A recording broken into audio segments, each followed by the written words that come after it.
Olá, eu sou o Fernando Rocha e esse é o Na Medida do Possível, ou quase, um não manual sobre a vida saudável. Não manual porque felizmente, a gente não tem manual.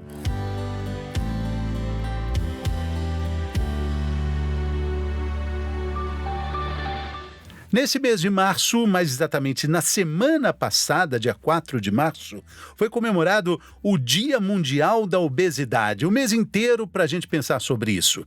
É uma data para reafirmar verdades. Por exemplo, obesidade é uma doença. Por exemplo, obesidade precisa ser tratada com respeito. Nesse episódio, a gente tem a honra de contar com a endocrinologista doutora Cíntia Cercato, presidente da ABESO, Associação Brasileira para o Estudo da Obesidade e Síndrome Metabólica. Doutora Cíntia, que alegria te rever, mesmo que seja online, com essa distância de computador aqui, mas é sempre bom falar com você. Seja bem-vinda ao nosso podcast Na Medida do Possível. Muito obrigada, Fernando. É uma alegria toda minha de estar aqui participando com você desse seu canal. Bacana. Doutora, você acha que falta, de uma forma geral, uma conscientização de que a gente vive, de fato, uma pandemia de obesidade, com números que não param de crescer em nenhum momento? Sim, Fernando, eu acho que existe, sim, essa falta de conhecimento de muitas pessoas de que a obesidade afeta o mundo inteiro, né? São 800 milhões de pessoas no mundo com obesidade, né? E no Brasil esses números não param de crescer. 1 em cada 4 brasileiros tem obesidade no nosso país. E existem dificuldades para tratar a doença, a obesidade, porque existem problemas assim de que não é uma doença. Talvez até mesmo uma sem-vergonhice de quem está acima do peso, uma falta de coragem para encarar o problema. Isso só atrapalha, né, doutora? Com certeza, Fernanda. Acho que o grande desafio que a gente tem é vencer o estigma que existe em torno da obesidade, né? As pessoas com obesidade são extremamente estigmatizadas, vistas como pessoas sem força de vontade ou que são preguiçosas. E, na verdade, não tem nada a ver com falta de força de vontade. A obesidade ela é uma doença. Hoje em dia, a gente conhece os mecanismos biológicos que estão por trás dessa doença.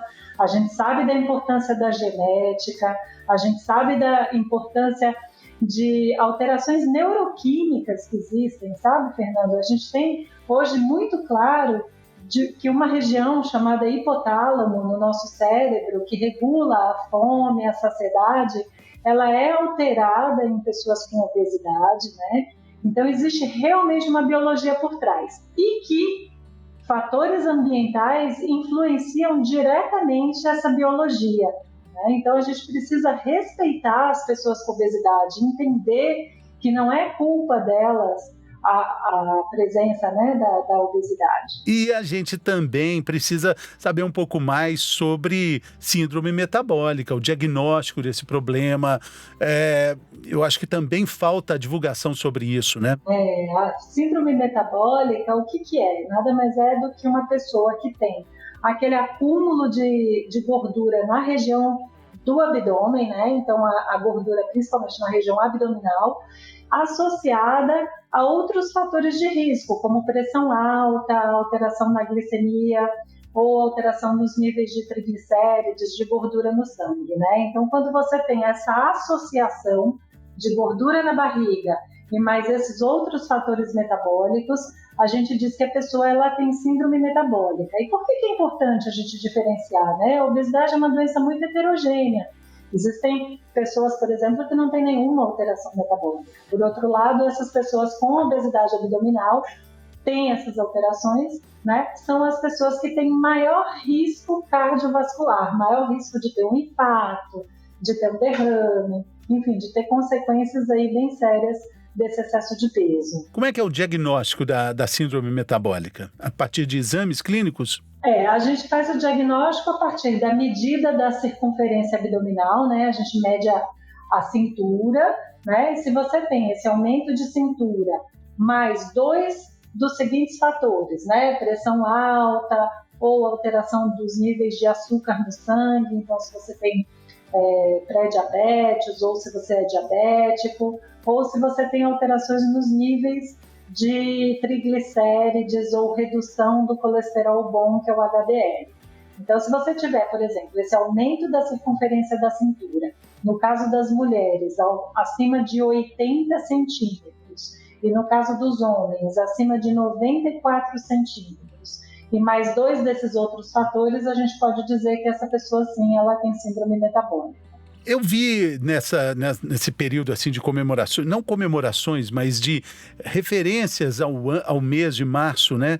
Com essa data para a gente falar sobre a obesidade, vi uma afirmação de que a obesidade atinge de forma direta ou indireta, todos os órgãos do corpo humano.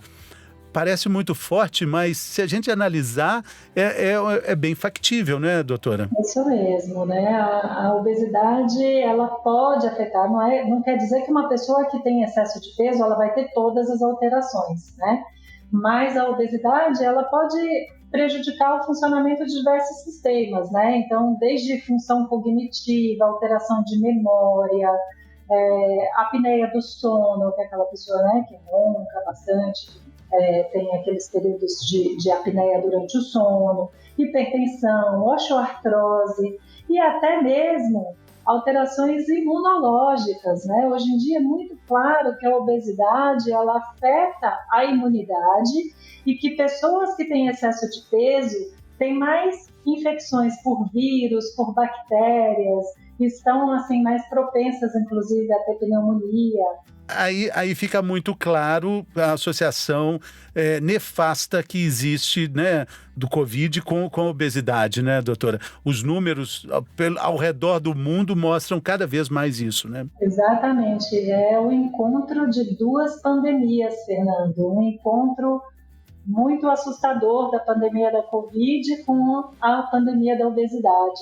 Você sabe que depois da idade, né, que sem dúvida nenhuma a idade é o principal preditor para formas graves, né, de Covid, de hospitalização, necessidade de ventilação mecânica, o segundo preditor mais importante, de acordo com o Atlas aí, publicado pela Federação Mundial de Obesidade, é o excesso de peso.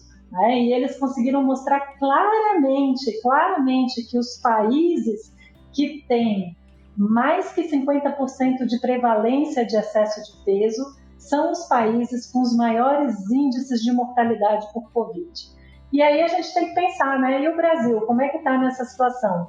O Brasil tem 60% da população com excesso de peso. Então, realmente, no Brasil, esses dados, né, a obesidade, ela acaba influenciando diretamente, sim, no número de internações, no número de pacientes que acabam precisando de ventilação mecânica, e, infelizmente, com É muito forte. Essa estatística é muito forte, né? Porque a gente pensa, poxa, 60% da população brasileira está acima do peso. E aí a gente pode fazer uma outra comparação. Só 40% da população não está acima do peso. Nós temos 200 milhões de habitantes, né, doutora? E aí falamos também das crianças, obesidade infantil, que atinge também famílias carentes, com o que muita gente chama de fome oculta, né, doutora? Isso. A obesidade não tem poupado crianças, né? E nós estamos muito preocupados com a saúde das nossas crianças. Aliás, esse grupo de crianças, por exemplo, de 5 a 9 anos de idade, é o grupo onde houve o maior crescimento dos índices de obesidade.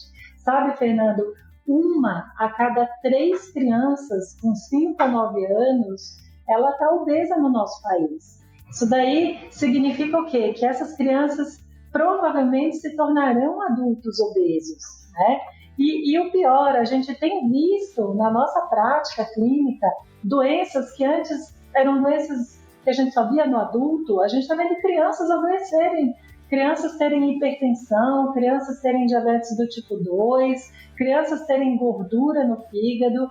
Então, isso é realmente muito assustador. Agora, o que a Bezo, essa entidade assim que há muito tempo tem um farol de entendimento dessas situações brasileiras, pioneira no tratamento do obeso como alguém que precisa de um cuidado médico, clínico, obesidade como doença mesmo.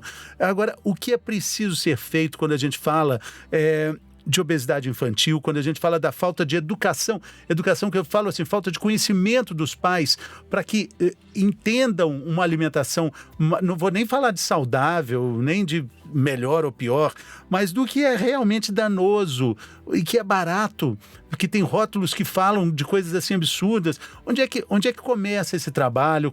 Onde você enxerga isso, doutora? Olha, a ADES é uma associação de profissionais de saúde, né? E a gente tem nessa nossa missão poder divulgar conhecimento, mas a gente também tem uma participação muito importante cobrando políticas públicas por parte do governo. E para a gente conseguir, pelo menos, deter esse crescimento assustador que a gente vem assistindo, né, de obesidade, existem políticas públicas que são sugeridas pela Organização Mundial da Saúde e que a gente tem lutado muito aqui no nosso meio, que é, por exemplo, a rotulagem frontal dos alimentos, para que as pessoas saibam, né, em relação ao produto que ela está comprando, exatamente qual é a composição, porque, né, Fernanda, a gente olha aqueles rótulos com aquela letrinha miudinha e a gente, às vezes, fica meio confuso naquele rótulo. Quando olha, né? Quando olha. E se você Quando olha, vê que a letra está miúda. Mas normalmente não olha. E se você coloca um rótulo na frente do produto de uma maneira muito mais fácil de ser entendida pelo consumidor, né? Isso daí é muito importante. Felizmente, a gente teve aí essa aprovação recente de que vamos ter aí uma rotulagem frontal nos alimentos, né? Mas existem outras coisas que precisam ser feitas. Por exemplo, marketing de alimentos ultraprocessados voltados para o público infantil, né? Então, isso é uma coisa, existe que incentiva o consumo de determinados alimentos não saudáveis, né? Então, às vezes, é um alimento na propaganda, a criança está assistindo um desenho, vem aquela propaganda daquele alimento que não é nutricionalmente adequado, né? Ou então, aquele brinquedinho, né, que incentiva que se compre determinados produtos. Que vem então, junto com o lanche. Né? Isso precisa ser melhor regulamentado, né? Então tem essa questão do marketing, cuidado com a merenda escolar, né? Por exemplo, existem escolas, né, que fornecem alimentos que não são alimentos adequados, né, para o consumo de crianças. Então precisa ter realmente como lei mesmo, né, uma política de alimentação saudável nas escolas, né? E até mesmo também uma política até de preços, né? Isenções variadas, porque a comida dita mais saudável, ela realmente é mais cara, né, doutora? Os alimentos ultraprocessados, eles vêm com esse apelo, né, de que eles são mais baratos e aí você acaba tendo um maior consumo desses alimentos ultraprocessados. Mas existem todas as evidências hoje de que esses alimentos, eles prejudicam a saciedade. Então, a partir do momento que, por exemplo, você começa a consumir esses alimentos ultraprocessados, você causa uma inflamação lá naquela região que eu expliquei, o hipotálamo, né, que cuida da nossa saciedade. Então, à medida que você vai consumindo alimentos ultraprocessados, você vai tendo menos saciedade e você vai consumindo muito mais. E isso vai gerando, né, esse aumento progressivo de peso. Círculo vicioso. Então, a gente precisa realmente de políticas de promoção à alimentação saudável, né, para tentar reduzir, pelo menos, esse crescimento aí que a gente vem observando da obesidade. É claro, o Brasil, com o território que tem, com a potencialidade de agricultura que tem, precisa difundir isso aí, né? A gente precisa comer mais frutas, hortaliças, a gente precisa ter mais acesso à feira, né? E principalmente essas campanhas que eu acho tão legais de alimento feio é alimento bom também, porque tá uma amassadinha, a banana tá um pouquinho machucadinha, não quero. Não, é um alimento bom também. Isso é também conscientizar, né? Doutora... Isenção fiscal, né? Esses alimentos, eles poderem ter menos impostos, as frutas. Exatamente, né? também. as pessoas possam ter maior acesso, né? Também. Agora, doutora, a senhora acha que todas as formas de combater a obesidade precisam ser respeitadas sempre? Essa pergunta é um pouco difícil, porque joguei uma casca de banana, estão falando de banana, joguei uma casca de banana, mas essa é de amigo. De cuidar de todas as formas, você fala? Porque teve uma campanha, acho que no ano passado, no Dia Nacional da Obesidade, se não me engano, que o slogan era esse: toda forma de combater a obesidade precisa ser respeitada. Mas então, precisa mesmo? Cuidar de todas as formas, né? Eu acho que a gente precisa... Quando a gente fala de cuidar de todas as formas em relação à obesidade, Fernando, a gente fala também na questão do estigma, né? De aceitar, porque quando a gente fala em tratar a obesidade, a gente não está falando que a pessoa tem que ser magra para ela ter mais saúde, tá? Se a pessoa perder um pouco de peso, 5 quilos, 8 quilos, ela já vai ter uma série de benefícios para a saúde. Então, muitas pessoas elas vão continuar tendo obesidade e a gente precisa respeitar essas pessoas, a gente precisa combater esse estigma que tem em torno delas. Tem uma pesquisa super interessante que mostra que 84% das pessoas com obesidade acha que o seu peso é exclusivamente sua responsabilidade. E isso atrasa com que eles procurem uma ajuda de um profissional de saúde. A média que foi vista nesse estudo é que as pessoas demoram cerca de 6 anos para discutir com o profissional de saúde essa questão. Elas poderiam ser ajudadas, elas poderiam ser orientadas e mesmo tratadas, né? E isso não acontece porque existe muito estigma, porque elas acham que é culpa delas. Mas, doutora, nessa área de nutrição especificamente, de alimentação, existe um debate, um fla-flu quase religioso com relação a alimentos, a técnicas usadas para o emagrecimento. É nisso aí que eu estou querendo chegar. Assim, dieta, pra gente, né? Também. Se a gente pode chegar dieta e dizer, tem que tirar o carboidrato, a dieta tem que ser low carb. Exatamente, hipocalóricas. Dieta da couve-flor. Já sabe, eu já fiz dieta da couve-flor, dieta da hipnose, dieta dos pontos. Você sabe que, eu já que fiz esse de tudo. mercado, Fernando, é um mercado muito lucrativo, né? É um mercado que lucra bilhões, porque como é muito difícil perder peso, como é muito difícil vencer a obesidade, claro, por isso que eu estou chamando a atenção de que você não precisa ficar magro para ficar mais saudável, né? É um mercado bilionário. Então sempre aparece uma dieta nova, sempre aparece uma fórmula milagrosa, um chá seca-barriga, né? E a gente precisa entender que tratar a obesidade é tratar uma doença crônica. A gente precisa de coisas que a gente tem que fazer pelo resto da vida, né? Então, dietas extremamente radicais, abordagens que você já vê que você não vai conseguir manter isso no longo prazo, né? Tipo a dieta da couve-flor aí que você falou, você vai ficar, né? Você não pode cair nessa, né? Você tem que buscar realmente informações sérias e por isso eu recomendo que as pessoas busquem sites de associações sérias para poder pegar uma informação de qualidade, né? Exatamente. E fica essa história, né? O que é mais difícil? Emagrecer ou manter? Bom, tudo é difícil, né? E gosto muito de lembrar que o preço da liberdade é a eterna vigilância. Quando a gente fala do peso, a gente precisa cuidar do nosso peso, não só porque chegou num ponto, e não só fazer um regime para falar assim, não, agora vou comer de tudo, vou emagrecer para engordar de novo. Senão a gente fica nessa roda. No ioiô, né? O ioiô não faz bem, Fernando. O ioiô não faz bem. E se a gente ficar com essa ideia de que realmente é uma coisa para a vida inteira, você sabe, tem uns dados bem interessantes que mostram o seguinte, que pessoas que têm obesidade, mas que são ativas fisicamente, elas morrem menos do que um magro sedentário, tá? De doença cardiovascular.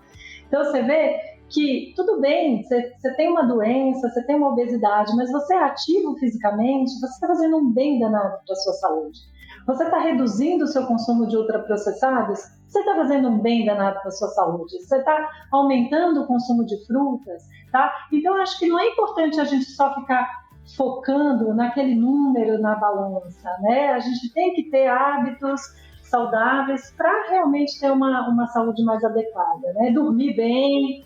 Exatamente, todo um contexto, né? Quando você cuida do organismo como um todo, tipo tomar água com regularidade, uma alimentação balanceada, sono controlado, faz bem para obesidade, para os cabelos, para os olhos, para dor de cotovelo, para as unhas, faz bem para tudo, né, doutora?